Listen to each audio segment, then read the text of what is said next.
The importance of food is finally returning to the national conversation, from food security and supply chain costs to questions of quality, sustainability and the locality of our produce. Our country's relationship with food is a topic that breaches all divides and impacts upon us all. During the pandemic, we all recognised the importance of buying local, and it was wonderful to see people going to the farmer's gate, talking about how proud they were to support local producers.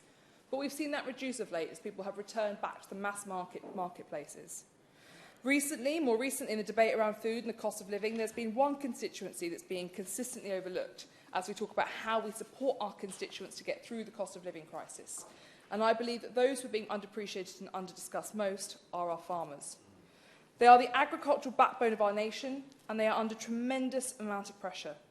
Rapid inflation in the sector is driving up the price of everything, from fuel and fertiliser to machinery and labour costs. And this crisis has coincided, not by the government's doing, with DEFRA's agricultural transition plan, under which the old support payments to farmers under the Common Agricultural Policy are being reduced. Now, while the government is in the process of rolling out new support measures, these schemes are not ready for farmers to fully access them. Speaking to the National Farmers Union, the National Audit Office, the Public Accounts Committee and Institute for Government, they've all expressed serious concerns at the shortfall in support that's currently in place. The risks of the pressure we're seeing that sadly looks to become more and more sustained and more heinous really are difficult to overstate. A recent NFU survey has demonstrated that 33% of arable farmers are planning to reduce their cropping next season, 7% of dairy farmers plan to leave the industry altogether, and 15% of pig producers have done so in the last 6 months alone. This decline in agricultural output spells disaster for the UK if we are not careful, and it will see food costs rise and our dependency on imports increase, and that is something our constituents would notice. And all of this will happen at a time when supply chains are buckling. Farms like L&J Stanley and Harby in my constituency rightly point out that we should be making a greater effort to increase the amount of food that we grow in the UK. And there are very real ways in which I believe the government can step up and support farmers through this difficult period. And as several of my colleagues compete for the privilege of serving as Prime Minister, I would say to each of them, because I'm certain that they are watching my debate this afternoon, that a Conservative government is a government which supports British agriculture, and that rurality and supporting our food makers and those that allow us to continue and to feed our families should be at the heart of our future policies for the economy. Now, let me start with looking at labour shortages. We all know the challenges that farmers are currently facing are severe, and therefore our response has to be significant. The public is acutely aware of the crisis in farming. We've all seen the photos of unpicked crops that are wilting in the sun, heard the stories of healthy livestock being unnecessarily culled due to the lack of abattoir workers, and we felt in the impact of our own wallets the increased prices in shops and supermarkets.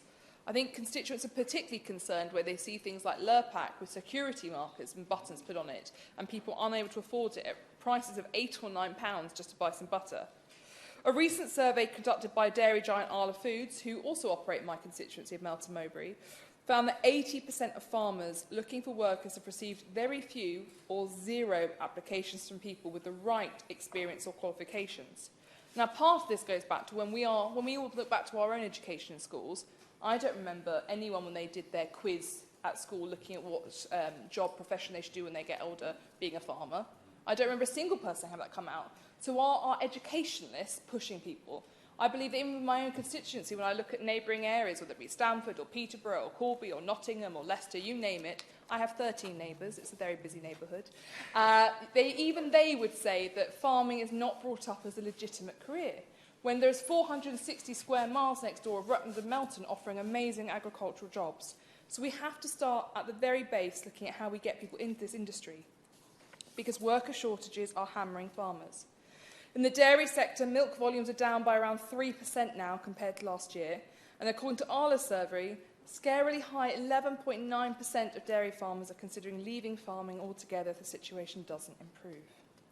Now, in the first instance, we have to urgently address labour shortages across the industry so we can keep supply chains running and shops stocked.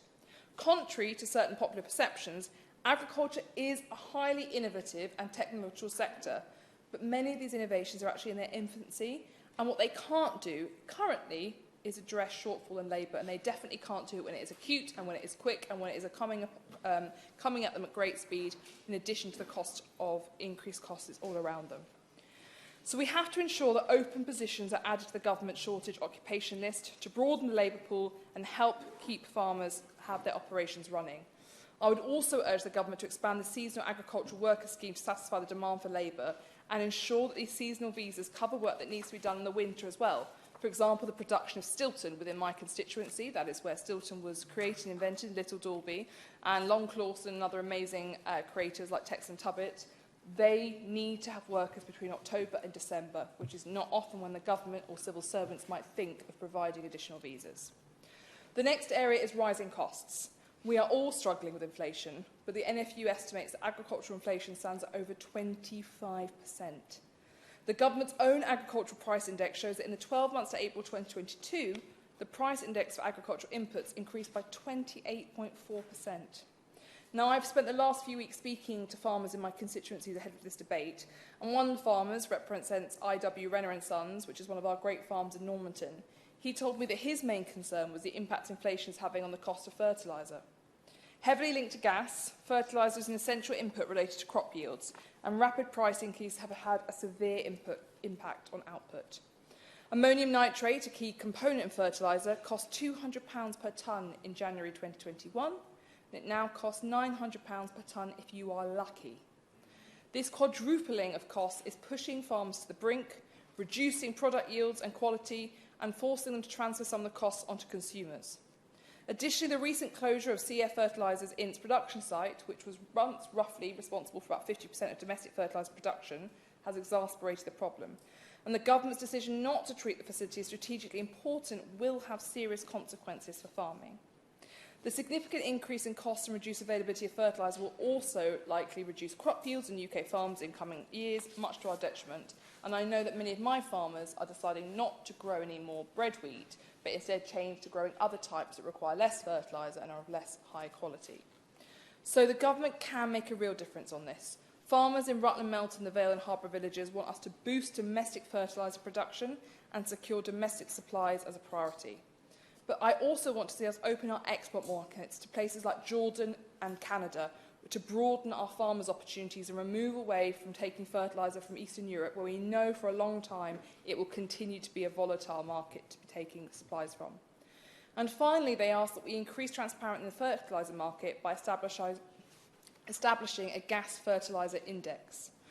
While we must accept the government cannot control the price of fertiliser, fertiliser markets are far too opaque. They threaten business confidence and farmers' ability to invest for long term. And we all know that when we speak to our farmers, the things they ask for are resilience and certainty and stability as much as possible. The establishment of a trusted gas fertiliser index within DEFRA, with relative global benchmark prices accounted for, would go a long way to help farmers prepare for market volatility. And given that such indices exist in grain, dairy and the meat markets, it isn't unreasonable for farmers to expect greater transparency when it comes to fertiliser. The next area of work is around flexible support. As I stated previously, the challenges facing farmers have been exacerbated by the fact that DEFRA is currently transitioning to alternative programmes of support, which most of us in the room fully support. But this is leaving funding shortfalls and hampering business confidence. Farmers are resorting to using all available support to tackle inflation and fund operational inputs, rather than looking for structural investment. So Jan from Northfield Farm in Whissendine in Rutland wrote to me about this, and she captured the essence of what farmers want to see from the government. She told me, the support farmers most need is not some sort of handout. It is a programme that helps us to underpin our business across a wide range of areas. And I think we can all agree that if we keep applying sticking plaster solutions, our farmers will struggle to innovate, they will struggle to compete, and they will struggle to continue to provide the vital products that we all take for granted. So I would ask that the government looks into introducing farm business loans to provide farmers with the capital they need to break the inflationary cycle. Key to the success of such a scheme would be a repayment flexibility. For example, weighting repayments to a period of good return. DEFRA must be more sensitive to the economic cycle of farming, which I know the Minister understands full well, in order to make the most out of support measures, as there exists ample time for creating viable investment into modern, productive farming infrastructure. It is clear that British farming finds itself in a state of flux, and international and domestic pressures are significantly impacting on the sector. While some of the causes are far beyond the government's control, we do need to tackle these challenges head-on, because otherwise we will see an even more significant contraction in production over the next few years.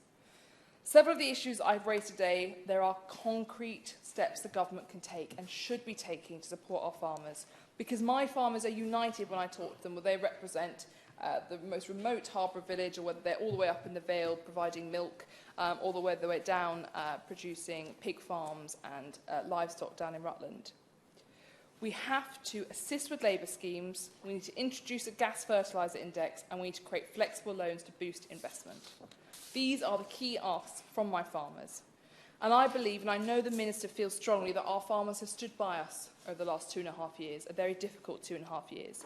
They have kept food on our tables, they have kept high quality, good food of good nutrition on our tables, they have fought off vegan militias invading their lands, and I would urge the Minister to look at my amendment to the Public Order Bill, which I recognise is not in her brief, but that recognised that farm, food production, abattoir sites should be considered sites of national infrastructure that prevent these vegan militias breaking on their sites, setting loose livestock, abusing my farmers, intimidating them and attacking them. And we have seen a big increase in this, and we know that over the summer, shamefully, there are activist groups who are planning to disrupt our national dairy supplies across the entirety of the country. These are organised groups, over 500 people who are planning to do this. Our farmers have fed us. They have protected us. They have kept our green and pleasant land exactly that. They have stood up against these vegan militias, and they have continued to look after us despite the most enormous, challenging 2.5 years. So now, at this grave time, in a situation that I believe is not of their making, I would ask the government to stand by them just as they have stood by us. Thank you.